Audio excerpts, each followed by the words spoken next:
Assalamualaikum warahmatullahi wabarakatuh. Bertemu dengan saya Istiqomatul di acara nongkrong online yang diagendakan oleh PAC Ibnu IPPNU Kecamatan Gondalegi.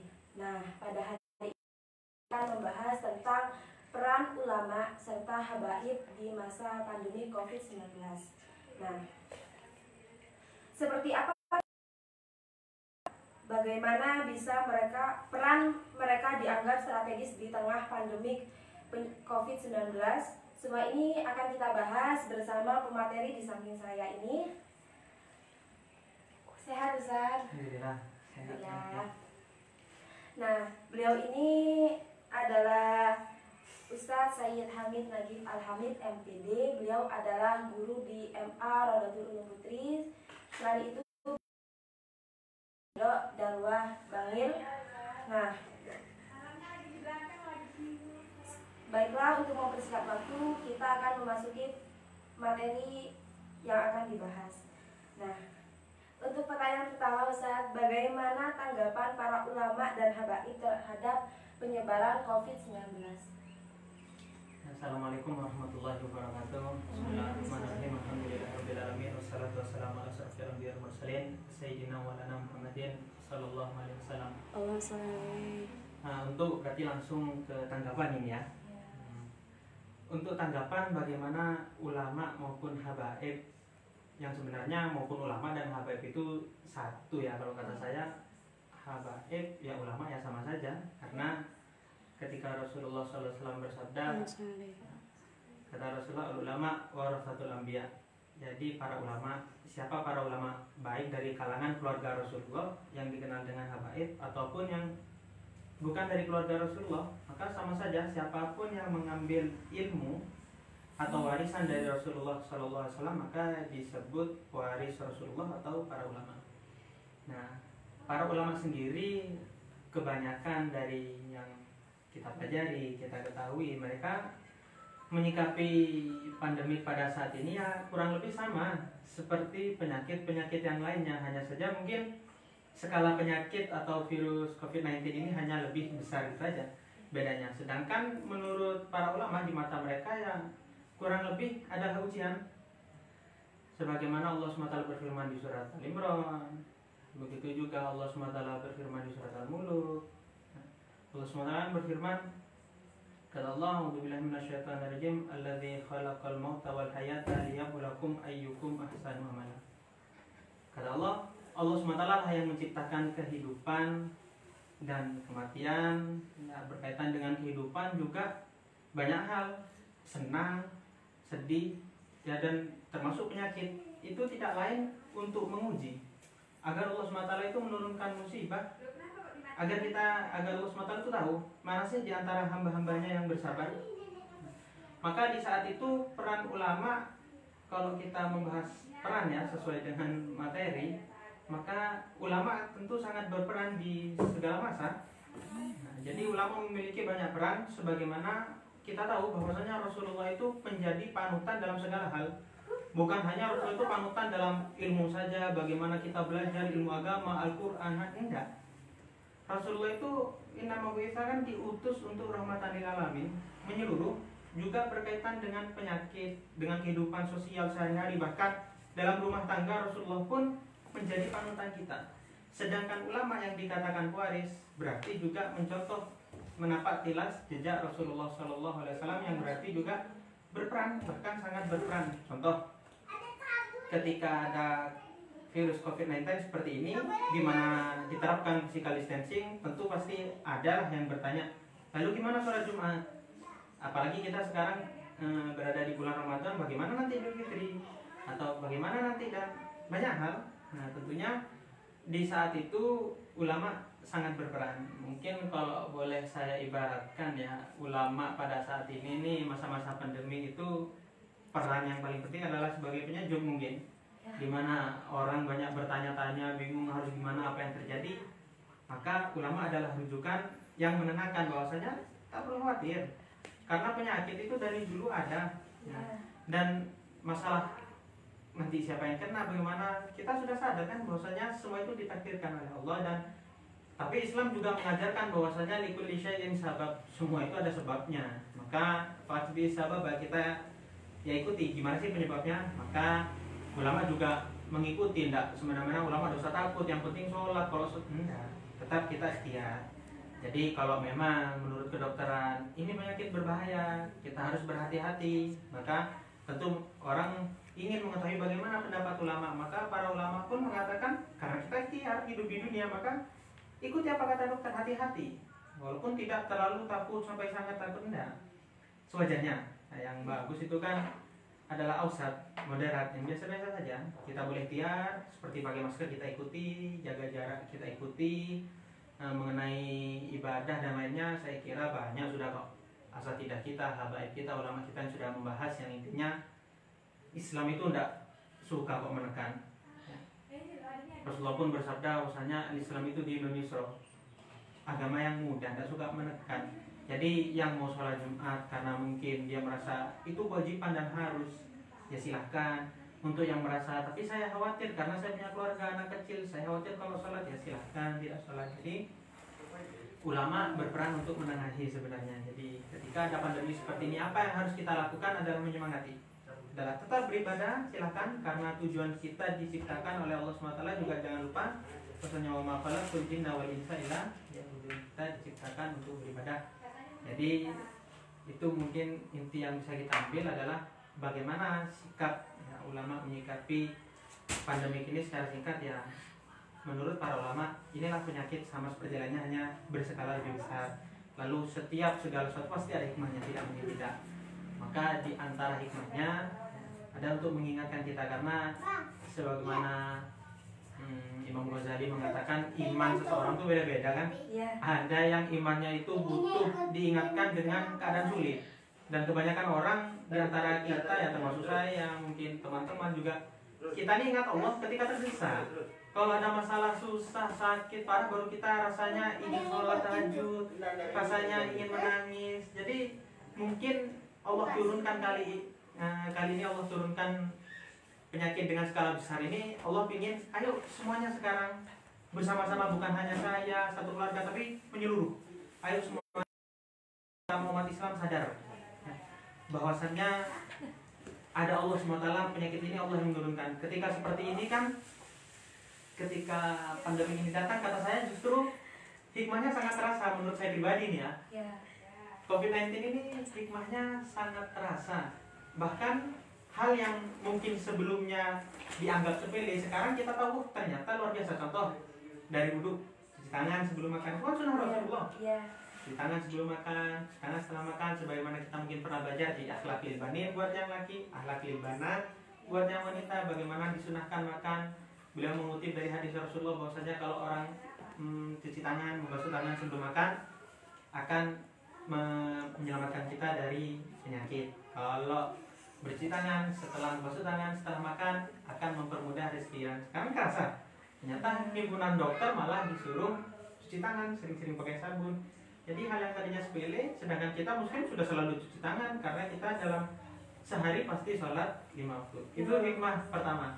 Hikmah kedua yang menurut saya pribadi juga sangat luar biasa, yang saya harapin ya, kita lihat akhirnya pemerintah dimanapun berada mengharuskan setiap masyarakatnya memakai masker kan. Itu menurut saya sangat unik dan saya sangat terasa itu hikmah, sebuah hikmah. Kenapa seperti itu? Maka terutama bagi wanita menurut saya, ketika mereka memakai masker tidak langsung mereka menutup wajahnya. Yang selama ini juga syariat sudah nyuruh sebenarnya kan, lebih baik walaupun ada pendapat yang mengatakan tidak wajib pakai cadar, tapi lebih baik. Jadi harapan saya mudah-mudahan aja nanti COVID-19-nya berlalu, tapi kebiasaan memakai masker kan sudah terbiasa, tinggal dilanjutkan saja, dirubah pakai cadar. Kalau nggak bisa ya tetap pakai masker, paling tidak itu sudah menjalankan salah satu syariat. Jadi luar biasa banyak hikmahnya. Termasuk juga kita hanya sering kumpul dengan keluarga kan, lebih dekat dengan keluarga. Di bulan Ramadan ini menurut saya juga lebih menyenangkan dibanding sebelumnya. Kenapa? Selain kumpul dengan keluarga, tempat-tempat nongkrong, mal-mal hanya ditutup. Jadi anak muda pun tidak mudah untuk pelayaran seperti biasanya. Jadi mereka lebih fokus beribadah di rumah, paling tidak maksiat keluar dan di rumah. Mungkin kurang lebih seperti itu. Kan tadi yang dibahas dampak positif. Berarti memang COVID-19 ini menimbulkan dampak positif dan negatif. Tapi Kak, sayangnya kebanyakan kita hanya melihat dampak negatifnya saja ya Ustaz ya. Untuk kalau menurut Ustaz tentang dampak negatif sendiri itu apa? Kalau untuk dampak negatif ya sebenarnya mudah saja menurut saya.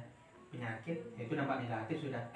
Sekecil apapun penyakit, sekedar demam ya tetap negatif kan. Kita berharap semua orang walaupun itu bukan keluarga kita, tapi kata Rasulullah, man lam yahtam bi amril muslimin falaysa minna. Kalau kita hanya peduli diri sendiri, gak ngurus orang lain, jangan ngaku-ngaku muslim, kata Rasulullah. Karena Rasulullah itu diutus untuk sayang, rahmatan lil alamin. Dan Rasulullah berharap kepada semua umatnya, terutama kita yang berpendidikan, untuk sadar dengan anjuran Rasulullah, ayo peduli dengan orang lain. Dan Islam sangat-sangat menganjurkan. Bahkan ketika ulama ditanya pahala yang terbesar itu fardu ainin atau fardu kifayah, ulama mengatakan fardu kifayah. Kenapa? Karena manfaatnya buat orang lain. Karena berdasarkan hadis Rasulullah, khairun nas anfa'uhum linnas. Jadi untuk negatif ya jelas kita harus merasakan, walaupun itu bukan kita, bukan keluarga kita, tapi dimanapun muslim berada, ketika kita tahu mereka terkena penyakit, seharusnya itu sudah menjadi dampak negatif buat kita. Kita ikut merasa sedih, kasihan, kita mendoakan, cukuplah seperti itu menjadi dampak negatif. Selanjutnya, apa pandangan ulama mengenai kebijakan pemerintah tentang dilarangnya sholat berjamaah di masjid, terus dilarangnya tarawih, serta rencananya kan sholat Idul Fitri ke depan ini di rumah masing-masing gitu Ustaz. Gini ya, untuk biasanya mungkin ya, ini suudzon saya saja, buruk sangka saya saja. Mungkin kebanyakan orang berpikir sepertinya para ulama dan umaro atau pemerintah ini selalu kontra. Sebenarnya enggak juga ya. Iya. Karena yang dicari ulama itu bukan kontra dengan siapapun, enggak. Kita kalau bisa memang sesuai anjuran Rasulullah, ya sesuai. Nah, masalah ulama ada yang tegas, ada yang mungkin lebih toleran, itu saja. Kalau masalah beda pendapat ini kita seharusnya ya, kalau bagi kita pelajar, apalagi kuliah dan sebagainya, harusnya kita tahu dimanapun kita berada pasti ada perbedaan. Bahkan perbedaan itu yang membuat kehidupan ini lebih menyenangkan kan. Kalau orang suka pedas semua, nanti kasihan yang jualan yang tidak pedas, kayak campur nah mungkin kan pedas, misalnya nggak laku. Kalau orang gak ada yang suka pedas ya kasihan nanti tani cabenya nggak laku. Kita Indonesia makanan pokoknya untung beras. Gimana nanti negara yang lain ada yang kandung. Intinya perbedaan itu tidak harus menjadi jenjang di antara satu sama lain. Bahkan adanya perbedaan itu hal yang menyenangkan. Seharusnya contoh rasa vanila, mungkin yang lain suka coklat, kita bisa bertukar rasa kan, untuk saling tahu gimana sih rasa satu sama lain. Maka saya jelaskan dulu bagaimana ya sikap para ulama. Saya katakan para ulama, nah kita semua belum ada ulama, kita santri masih, kita hanya mengikuti dan mendengar apa kata mereka. Dan para ulama kita memilih, ada berbeda pendapat itu hal yang biasa. Jadi seperti tadi saya sudah jelaskan, tidak usah kaget dengan perbedaan pendapat para ulama. Bahkan kita sudah diajarkan al-ikhtilaf fil ulama itu rahmah. Kita tahu ada yang bilang ini, bilang A, bilang B, semuanya benar. Jadi tidak usah bilang mana yang paling benar, mana yang benar, semuanya benar. Maka nah, sekali lagi, gimana ulama mendakapi ya, keputusan pemerintah, diantaranya adalah melarang sholat Jumat ya. Nah, maka ulama ada yang bilang silahkan silahkan mengikuti perintah umaro ya pemerintah kita, maka boleh kita ikuti. Ada yang mengatakan sih tidak, mereka sholat mau di rumah, mau di masjid, mau di lapangan, mau jaga jarak, yang penting sholat. Yang salah itu yang tidak nah, jadi terkadang ada orang ribut ini sholat kita ikut itu aja, tapi selama ini malah tidak sholat. Jadi nah itu mungkin yang saya katakan, jadi mau ikut Jumatan mau tidak maka silahkan. Jadi boleh, karena diantara ulama beda pendapat itu adalah rahmat untuk mempermudah kita. Lagi ini Ustaz, kan memang pikiran orang itu berbeda-beda ya. Tapi yang paling saya dengar itu dari masyarakat itu mereka memang tidak mengikuti kebijakan pemerintah untuk tetap di rumah, pakai masker. Itu selalu jawabannya gini, tidak ada corona kita tetap mati gitu. Jawaban mereka seperti itu. Nah itu Ustaz dalam menyikapinya tuh gimana? Ya itu benar, tapi tidak tepat. Nah, ibarat ada orang bilang 9 kali 3 berapa? Banyak Ustaz. Ya benar kan banyak? Iya. Lebih dari 3 Ustaz. Jadi benar lebih dari 3. Tapi jawabannya tidak tepat. Maka kalau ada orang bilang kayak gitu ya, kita ada corona, gak ada corona, ya sama-sama mati. Ya benar. Kalau gak ada corona, kamu memang mati. Tapi paling tidak nyusahin orang lain. Masalah ada corona, kalau dia kena, itu orang lain akan ikut khawatir. Sekali lagi, ya kalau dia hidup sendirian, itu tidak masalah. Masalahnya kalau dia punya keluarga, tidak semua keluarganya itu ingin mati kena corona kan?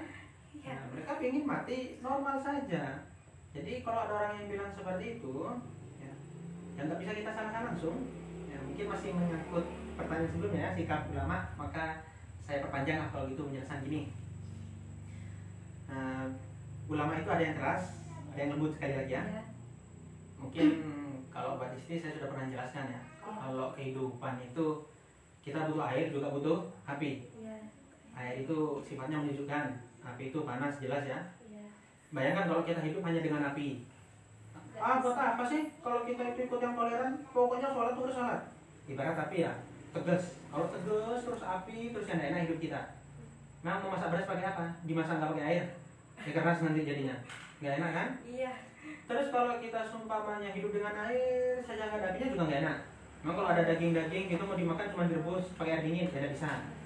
Nah, tetap harus butuh pada api. Jadi ada ulama yang keras itu perlu. Kenapa? Untuk menyemangati yang lembek-lembek. Karena kalau ulama semua toleransi, akhirnya nggak ada yang tegas. Orang aja kalau di sawah ya harus ada yang ngasih pupuk, harus ada yang memberantas hamanya. Di pupuk aja ada hamanya yang nggak bakal subur badannya. Maka sekali lagi saya ingatkan ya, kita tidak boleh pilih-pilih ulama.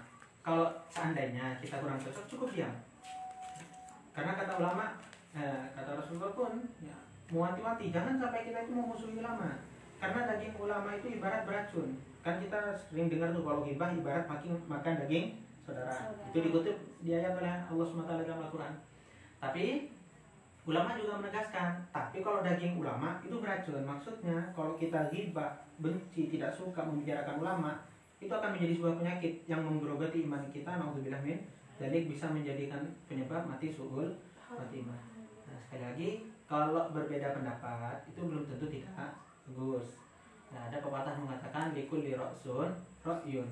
Kita punya pendapat masing-masing. Yang suka pedas silahkan makan pedas, yang tidak suka tidak usah mencaci maki. Yang nggak suka pedas silahkan makan, jangan makan cabai. Yang suka pedas tidak boleh mencaci maki. Ada orang yang suka ulama yang tegas silahkan, bisa jadi malah imannya lebih kuat dari kita, jangan kita caci maki. Ada masyarakat yang mungkin lebih suka dengan ulama yang modelnya toleransi, lemah lembut, ya silahkan ya. Karena sahabat Rasulullah pun ada Sayyidina Abu Bakar, ada Sayyidina Umar. Kita tahu sudah siapa sih Sayyidina Umar, orang yang sangat tegas. Apakah pernah Rasulullah bilang sama Sayyidina Abu Bakar, ya Abu Bakar kok kayak Sayyidina Umar sih tegas gitu loh? Enggak kan? Apakah Rasulullah pernah juga menegur Sayyidina Umar, ya Umar kenapa tak kasih Abu Bakar yang lemah lembut gitu? Enggak kan? Rasulullah membiarkan karena Rasulullah tahu butuh Sayyidina Umar, butuh Sayyidina Abu Bakar. Kita butuh keduanya. Jadi, nah, sekali lagi untuk nanti masyarakat ada yang harus sholat, pokoknya saya nggak mau pakai masker, ada silahkan sudah. Itu pendapat masing-masing. Allah tidak pernah kok menyuruh kita di Al-Quran itu untuk kita mencaci maki, tidak. Kalau kita melihat hal yang nggak baik cukup tegur. Ketika nggak bisa ditukar sudah, yang penting kewajiban kita sudah gugur. Allah juga mengingatkan kita, inna kalantah diman ahbabta walakin Allah yahdi may yasha. Kewajiban kita tuh mengingatkan, wa malena ilal balagh. Sampaikan aja, ini salah, ini benar. Kata ulama seperti ini, kata dokter kayak gini. Masalah dia ikut enggak, itu urusan dia dan Allah Subhanahu wa ta'ala. Jadi kalau nggak ikut nggak ada kewajiban kita mencaci maki, menyalahkan, jelek-jelekan di depan orang, enggak. Itu kita yang salah. Nah, jadi sekali lagi syariat Islam itu indah. Indah adanya perbedaan untuk mempermudah kita. Jadi silahkan adanya perbedaan seperti ini, kita mau pilih yang mana saja. Jadi buat pemanis Ustaz ya. Ya. Selanjutnya Ustaz, kan banyak sering lah orang-orang tuh di awak media itu tambah menakut-nakuti masyarakat sekitar, seperti biasanya via YouTube. Jadi membuat mereka tuh merasa memang lebih takut daripada kenyataan. Nah, bagaimana tanggapan Ustaz terhadap hal tersebut? Orang yang nakut-nakutin? Iya. Orang yang nakut-nakutin ya, jangankan yang nakut-nakutin. Ada hadis yang mengatakan kalau kita ngelucu biar orang lain ketawa tapi dengan hal yang bohong, maka dia dan yang mendengarkan hatinya perlahan akan mengeras, dan itu hal yang makruh. Itu nggak nakut-nakutin, apalagi nakut-nakutin. Dan ada hadis sendiri juga tentang kita dilarang untuk nakut-nakutin. Mungkin yang lebih penting dari itu juga gini loh, saya banyak ya orang yang nggak setuju dengan pemerintah, mungkin ya ada kan beberapa. Kita juga tidak bisa menyalahkan mereka sebenarnya, karena ada di antara mereka yang memiliki argumen seperti ini. Kenapa masjid ditutup tapi semisal mall nggak ditutup, ya, semisal hal yang lain nggak ditutup? Seakan-akan kurang adil seperti itu kan? Seakan-akan kurang adil saja. Maka yang bikin kita mungkin ini untuk masukan bersama ya, yang mungkin bikin satu sama lain itu beda pendapat juga karena ketidakadilan. Kan seperti itu. Mereka selalu bertanya-tanya, kenapa sih kita dilarang masjid sedangkan mereka itu ke tempat-tempat ini kumpul semacam-macam tapi tidak dilarang. Mungkin itu yang akhirnya menimbulkan permasalahan. Seandainya adil ya, pemerintah benar-benar menutup, semua ditutup total, maka akan tenang. Nggak mungkin ada orang satu sama lain itu akan berdebat dan berbeda pendapat. Kenapa? Karena ada keadilan di situ. Tapi ketika keadilan itu tidak ada, maka akan banyak orang yang bertanya-tanya, kenapa sih saya merasa seperti saya yang disudutkan. Contoh seperti PSBB ini saja ya, saya kasih contoh. Mungkin yang di luar kota dilarang masuk kan?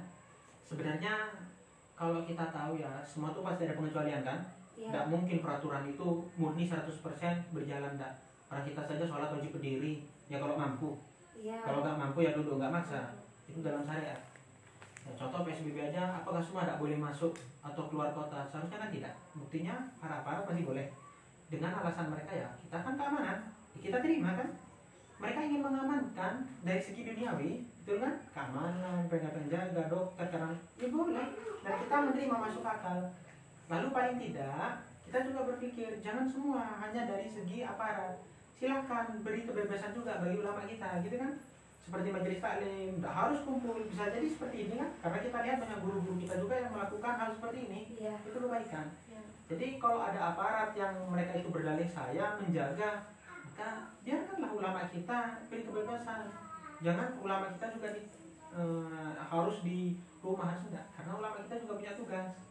Mungkin ulama kita ada yang rumahnya di satu kota sedangkan pondoknya di kota yang lain. Mungkin ada ulama kita yang tinggalnya di kota tapi majelisnya di kota yang lain, atau dia perlu menjenguk saudaranya dan macam-macam. Paling tidak terlalu sulit untuk pemerintah memilah-milah mana yang benar-benar yang penting dan tidak. Nah, selanjutnya adalah langkah yang perlu dilakukan oleh ulama agar kegiatan rutinan yang ada tetap bisa berjalan. Nah, gini ya, agar rutinan itu sekali lagi karena memang ini penyakit, kita dilarang kok. Walaupun kaidiyakum ila tahluka, kata Allah SWT kan, kita dilarang keras. Ya, kata Rasulullah pun la darara wala dirara. Jangan kita nyakitin diri sendiri, juga nggak boleh nyakitin orang lain. Kan dalam masa pandemi pada saat ini bukan hal yang salah kalau memang kita menutup majelis-majelis sementara, ya kan? Majelis sholawat, majelis yang ditutup apa sih? Kumpulnya, rutinan setiap malam Ahad contohnya, hanya kumpul itu saja. Apakah sholawatnya ditutup? Sholawat tidak ditutup. Bukankah sebelum masa pandemi kita sudah terbiasa nih, majelis kita sudah berjalan kan? Mungkin setahun, 2 tahun setiap malam minggu. Kenapa ketika kita tidak kumpul, kita tidak tetap membaca? Toh kita bisa di rumah, kita kumpulkan anak, istri, saudara, siapapun, selama dia nggak tinggal sendiri. Dia tinggal sendiri pun tinggal rutinan. Pokoknya kalau malam minggu, karena memang sebelumnya saya selalu rutin membaca maulid apapun itu, barisan fikah, maulid tibakah, maulid habsikah, apapun baca ya. Jadi majelis taklim itu ditutup bukan ditutup, hanya saja tidak kumpul seperti biasanya. Masalah rutinnya ya seharusnya kita sadar, kita tinggal baca sendiri-sendiri di rumah masing-masing. Kalau mungkin perlu ya sekiranya, tapi saya butuh konsultasi. Kan konsultasi tidak setiap hari sih, konsultasi itu dalam 24 jam terus-terusan. Sesekali ketika ada masalah, dan kita bisa menghubungi beliau-beliau para ulama kita, guru-guru kita. Nah, via banyak kan gadget sekarang, ada handphone, ada macam-macam. Jadi tidak menutup rutinitas, termasuk seperti kita lakukan kan, nggak menutup rutinitas. Nah, jadi kalau memang orang rajin, dia itu akan mencari jalan apapun untuk bisa belajar, tetap istiqomah dengan kebiasaannya tetap. Kalau orang itu bilang masa pandemi jadi saya nggak bisa sholawatan, kan itu hanya alasan saja. Orang malas, kok bisa nggak bisa sholawatan? Oh, sholawatan itu hanya diucapkan, nggak harus kumpul, nggak ada syaratnya majelis mencari ilmu kumpul. Saya ingin belajar, ya belajar online bisa. Di YouTube pun banyak. Apakah semua konten di YouTube yang berkaitan dengan dakwah sudah dia tonton? Kan enggak. Seandainya sudah ditonton pun apa salahnya diulang? Ulama mengatakan bitakrir hasolat takrir, diulang-ulang biar menetap di hati. Ya, baca sekali belum tentu hafal dan paham. 2 kali, 3 kali, enggak ada salahnya. Al-Quran sudah hatam, apakah kalau udah hatam tidak dibaca lagi? Ya dibaca lagi biar dapat. Nah, begitu juga dengan video ceramah, dakwah, diulang. Toh itu manfaat buat kita. Jadi tidak ada alasan dengan pandemi ini rutinitas kita berhenti. Sekali lagi yang berhenti hanya kumpulnya saja. Masalah rutin sebaca maulidnya, belajarnya, masih banyak jalan menuju Roma. Silahkan pilih manapun jalan. Nah, saatnya mengapa peran ulama itu dianggap sangat-sangat strategis di masa pandemi itu? Dianggap sangat strategis. Ya. Mungkin kalau boleh saya kasih contoh gini. Kembali ke perempuan, kembali ke yang pedas-pedas, karena memang makanan pedas itu menyenangkan kan? Ya. Kalau boleh saya kasih contoh, orang kalau sudah suka makan pedas ya kapanpun waktunya dia suka makan pedas. Terutama kalau di musim-musim hujan, gerimis ya, makanan pedas berkuah itu terasa lebih nikmat. Mungkin peranan ulama tuh kayak gitu. Ulama di masa apapun itu sangat berperan, terutama di masa-masa sulit seperti ini, karena kita butuh tahu kan gimana cara sholatnya, gimana cara ini. Seperti yang saya bilang tadi, kata Imam Ghazali, iman kita ini iman yang lemah. Kita ini ingat kepada Allah, butuh ngerasa kalau sudah di masa-masa sulit. Dan kalau boleh saya tambah ya, mumpung masih ada waktu nih, takut nanti saya lupa, jadi saya sampaikan sekarang. Ingat bahwasanya Allah SWT itu berfirman di Al-Quran. Saya sampaikan diawali dengan firman Allah dulu di surat Al-Imran, baik di ayat ke-104-nya maupun di ayat ke-110-nya, bahwa Allah SWT berfirman, kata Allah SWT, Bismillahirrahmanirrahim, kuntum khaira ummatin ukhrijat. Jadi kalian ini sebaik-baiknya umat. Kita ini umat yang terbaik dibanding umat-umat yang lain. Kenapa sih kok kita bisa disebut umat yang terbaik? Bukan semata-mata karena kita ini umat Rasulullah, yaitu juga menjadi salah satu penyebab. Tapi ada alasan lain. Kata Allah SWT, ta'muruna bil ma'ruf wa tanhauna 'anil munkar. Jadi ayat berkaitan dengan dakwah ini sekali lagi ya, itu bukan untuk ulama. Jadi jangan salah paham. Dakwah, mengingatkan itu bukan tugas ulama. Kalau hanya ulama yang berhak untuk dakwah ngasih, maka nasihat akan sangat sedikit. Jadi terkadang orang itu bilang ya sok suci ngingetin, atau kalau kita suruh cobalah kamu sampaikan, saya belum pantas. Loh, kok bisa belum pantas? Selama kita punya ilmu, kita tahu kalau ini betul, ini salah, sampaikan. Tidak ada kata tidak pantas. Kalau menyampaikan itu harus suci, harus orang baik, harus soleh, maka jangankan orang lain, saya pun merasa tidak pantas, karena mana ada manusia yang tidak berbuat dosa? Semua manusia insan. Pastinya lagi, sekali lagi saya ingatkan, siapapun yang muda, yang tua, tugas berdakwah mengingatkan bukan hanya milik ulama, kita. Itu pun wajib, sekalipun kita bukan orang baik. Justru karena kita ngerasa saya bukan orang baik, saat cari kebaikan dengan cara mengingatkan orang lain. Karena mengingatkan orang lain itu pahalanya sangat besar. Hal yang paling dicintai Rasulullah adalah menyebarkan ilmu. Mana yang benar kita kasih tahu. Jadi sekalipun ya, contoh kita jarang nih sholat duha, bahkan mungkin tidak pernah, nggak ada salahnya kok kita kasih tahu orang lain sholat duha. Atau mungkin kita orang yang malas, nggak ada salahnya kok kita ngajak orang lain jangan malas. Bukan berarti kita gagal, orang lain harus gagal, enggak. Karena justru jangan niru saya sudah seperti ini. Oh saya kayak gini gimana? Enggak. Siapapun kita, sekali lagi saya ingatkan, ya, tugas untuk berdakwah, tugas untuk mengingatkan itu bukan hanya untuk orang-orang alim, ulama, kiai, orang-orang suci, siapapun itu. Bahkan ini kesempatan bagi kita. Kalau kita punya ilmu, nah, itu kesempatan bagi kita. Dan mungkin kalau gimana Ustaz cara mengingatkan kalau dia lebih tua, lebih ini, intinya kurang tepat. Akhirnya mereka berdua ingin menegur, lalu gimana sih cara menegur yang baik? Mereka berdua berinisiatif dengan cara, kata sang kakak Sayyidina Hasan datang kepada orang yang sudah berumur itu untuk, saya minta tolong lihat mana di antara kita berdua nih wudhu kita yang paling baik. Kita ini ingin bersaing, kakak dan adik ingin bersaing. Akhirnya orang itu paham kan, Kalau gitu saya kan yang cuma melihat kan, mereka berdua senang melihat cucu Rasul ini ingin bersaing berbuat baik. Maka mereka berdua wudhu dengan sebaik-baiknya wudhu, dengan sempurna segala sunnahnya dilakukan. Sampai ketika selesai wudhu sempurna sunnah pun dilakukan, maka sang kakak Sayyidina Hasan bertanya kepada orang tadi, mana di antara kita berdua yang baik wudhunya? Orang itu ngerasa tertegur. Orang tua itu langsung bilang, kalian berdua ini wudhunya benar, yang salah itu saya. Nah itu cara negur yang baik. Jadi bagaimana cara negur yang selalu ada, banyak cara, tinggal bagaimana inisiatif. Ini selanjutnya ada pertanyaan dari pendengar Ustaz. Bagaimana tanggapan Ustaz terhadap masyarakat yang banyak menyalahkan pemerintah terkait hal ini? Seolah musibah ini rekayasa pemerintah. Ini ya, sekali lagi, mungkin karena kita juga termasuk masyarakat kan. Iya. Terkadang kita itu merasa kesal selalu menyalahkan pemerintah karena adanya ketidakadilan di mata kita. Entah masyarakat lain menilai seperti apa, sekali lagi karena setiap orang memiliki cara pandang sendiri-sendiri.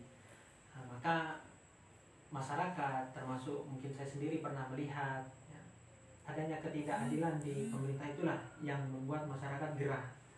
Ya, merasa kenapa sih kok rasa-rasanya kita yang disudutkan muslim, kok rasa-rasanya mereka sangat tegas dengan aturan masjid, tapi aturan yang lain tidak mereka tegaskan. Jaga jarak hanya seperti mereka selalu dipantau saja masjid, acara-acara majelis, dan kenapa yang lainnya tidak? Kan jaga jarak itu juga di banyak tempat, bahkan di seluruh. Ya. Ya. Jadi mungkin itu yang menjadi penyebab satu sama lain itu kesal. Adanya kurang keadilan, tapi sekali lagi kita saling mengingatkan bahwa sudahlah. Terkadang kita itu banyak manusia terlalu sering ikut campur urusan orang lain. Kita mungkin gimana sih pemerintah, sudah itu pemerintah. Toh kita ngomongin pemerintah apa ada manfaatnya? Kalau ada manfaatnya, kalau ada nih, silakan. Nah, contoh ya, pemimpin majelis, nah ini banyak pengikutnya, seorang guru, ya nanti banyak murid-muridnya yang ikut, silakan. Tapi kalau orang-orang kayak kita ngomongin saya sama sampean semua, kalau ngomongin gimana nih pemerintah dengar juga enggak, toh kita juga nggak ada manfaat. Jadi daripada ngomongin yang nggak penting, mari cari hal yang lebih penting. Karena kata Rasulullah juga, min husni islamil mar'i tarku ma la ya'ni. Muslim yang baik itu meninggalkan hal-hal yang nggak bermanfaat. Sebenarnya ya ini salah satu manfaat peran ulama. Kita datang ke ulama karena dalam syariat Islam itu semuanya telah dibahas. Kalau ada gini gimana, kalau seperti itu gimana, semuanya dibahas. Di antaranya kayak tadi, ayo kita memperbaiki diri saja, terutama di bulan Ramadan. Ya. Daripada rame, ya, contohnya mungkin kita protes, kenapa nih pemerintah seperti ini ya? Protes terus, nggak ada kerja juga percuma. Ya saya bukan nggak mau kerja, Ustaz, saya pengen kerja tapi nggak bisa sudah. Doakan saja kalau begitu, daripada keluar-keluar gini, akhirnya hal negatif yang terlihat nih, kok seperti ini sih kata-katanya kasar. Kita mencaci maki juga apa gunanya? Biar mereka kesal ya, kayak gitu caranya. Cukup kita tunjukkan mungkin dengan buat status bersama-sama, foto profil, silahkan. Mungkin ada manfaatnya yang melihat. Yang penting pintar-pintar kita untuk menimbang apakah ini ada manfaatnya atau tidak. Jangan terlalu banyak bicara saja. Rasulullah pun menegur orang banyak bicara.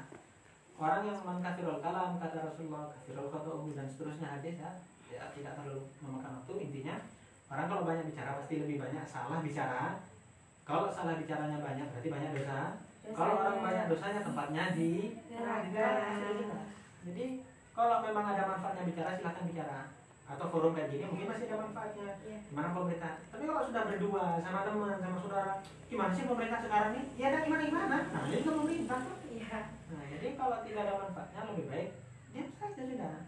Terus saya ingin memberi sumbangsi gitu loh, Ustaz, doa. Daripada kita ngurusin ya pemerintah, bagaimana kalau kita ngurusin diri sendiri? Sudah berapa banyak sih sholat hajat kita? Sudah berapa banyak sih hatam Al-Quran kita di bulan Ramadan? Belum, Ustaz. Nah itu masalah. Kita nyalahin orang lain, kita sendiri masih penuh dengan kesalahan. Tapi sekali lagi, sekalipun kita banyak kesalahan, tidak menutupi kemungkinannya, tidak masalah. Kita ingin menunjukkan bahwasanya yang benar, tidak masalah. Cuma lebih baik lagi kita tunjukkan mana yang benar dan salah. Bersama dengan itu kita membenahi diri.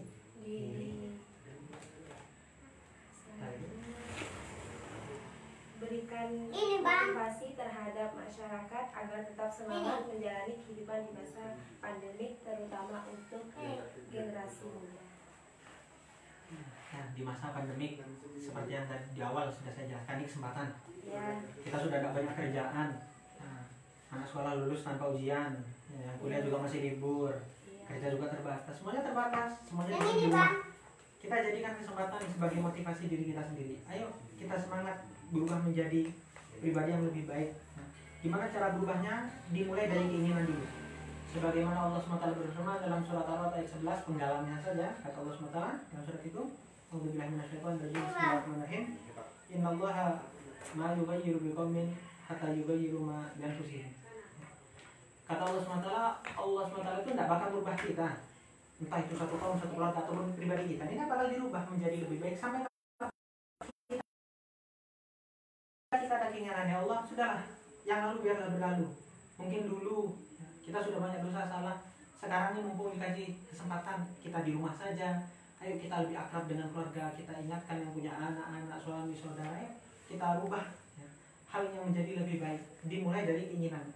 Jadi tidak usah, ya Ustaz ada yang ingetin sih, ini kan tidak. Perubahan itu datang dari sendiri. Bahkan ulama mengatakan ya, sebagai motivasi juga, percaya diri adalah kunci utama meraih kesuksesan. Jadi kalau kita ingin berhasil, entah itu dunia dan akhirat, berawal dari diri sendiri. Jangan pernah bilang kepada diri sendiri, masa ya saya bisa. Allah memberi satu sama lain sama saja kok kesempatan. Nggak pernah Allah bilang, kalau orang kamu seperti ini kamu.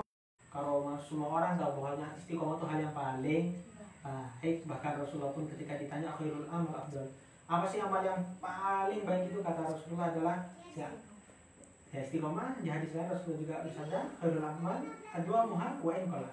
Yang istiqomah walaupun sedih. Wabillahi taufiq wal hidayah. Wallahul muwaffiq ila aqwamit thoriq. Wassalamualaikum warahmatullahi wabarakatuh. Waalaikumsalam.